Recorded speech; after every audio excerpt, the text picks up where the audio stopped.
So Sanjay, the Munoz family says that she might have gone an hour or longer without oxygen after her collapse. And she also underwent cardiac resuscitation with electricity. Do we know what kind of damage that could have done to the fetus? Could the fetus itself be brain dead as well? That is a concern. I mean, when you think about what happens in a situation like this, she had a pulmonary embolism, went to her lungs, and that means that there was enough oxygen in the blood that was moving around the body. And that's why organs start to fail, including the brain, as you were just saying in the case of the mother. The concern is, could that same thing have been happening to the placenta and to the fetus, obviously, as well? I've talked to several experts about this over the last couple of days. This is an unusual situation, as you know, and so no one can say for sure, but the idea that there was low blood flow to the brain is usually the organ that's preserved in the body. If there wasn't enough oxygen-rich blood getting to the brain, there's a good chance that the placenta and the fetus were affected as well. And right now, the fetus is in its 20th week. Originally, it was in its 14th week when she collapsed. The hospital says there's a heartbeat, but that's all they know at this point. When would doctors be able to test its health and viability? Well, you know, as a general guideline, doctors talk about around 23 or 24 weeks of gestation before a fetus is what is known as viable, able to live outside of the womb, outside of the uterus. That's a general guideline. Before that, it's really hard to know much more. You know, even when with regard to brain death in adults, a lot of it's a clinical exam, being able to examine the patient.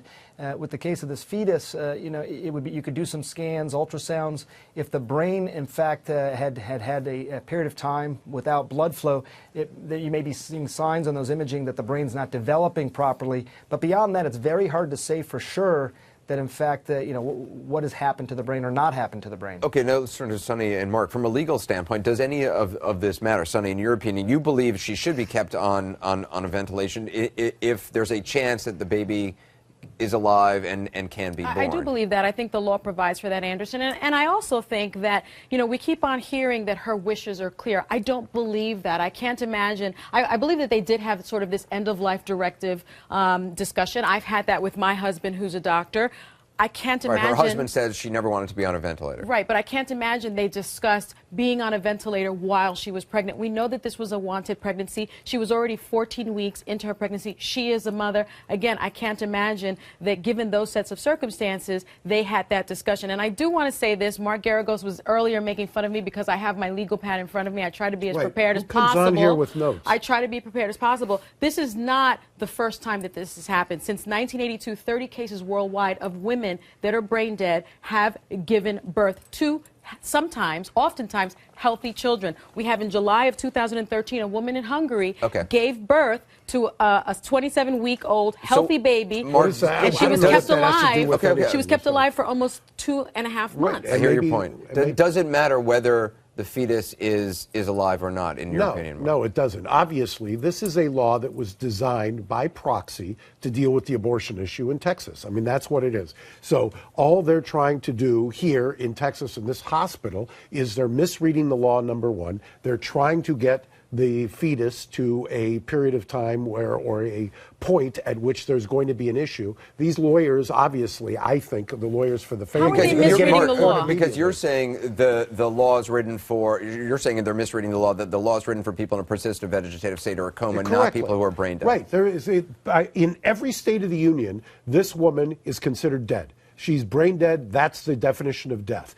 And the only reason that they are interpreting this law to say that they've got to keep her there is if she is alive. She's not alive under any definition in any state in the United States.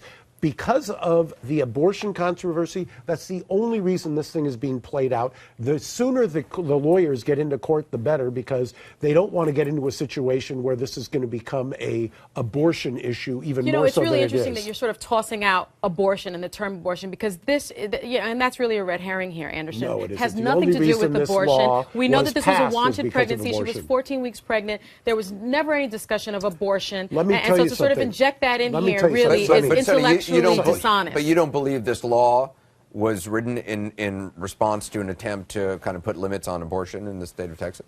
No, I don't. And I think when you look at the law, and I have, they're talking about situations that oftentimes happen where you have a woman who is pregnant, there's a wanted pregnancy, and something unfortunately happens. Right, The and situation she's is in tragic, a but it's happened persistent before. vegetative state or a coma, which is different than brain dead, which is dead. Then why All have right. there been 30 cases of brain dead Well, women because those that have are- given birth to If you're going healthy to go get babies? an apocryphal story in Hungary, I suppose that's Hungary, good. Virginia, All right, California, we gotta leave it Vermont. there. Right, you got your list. I do.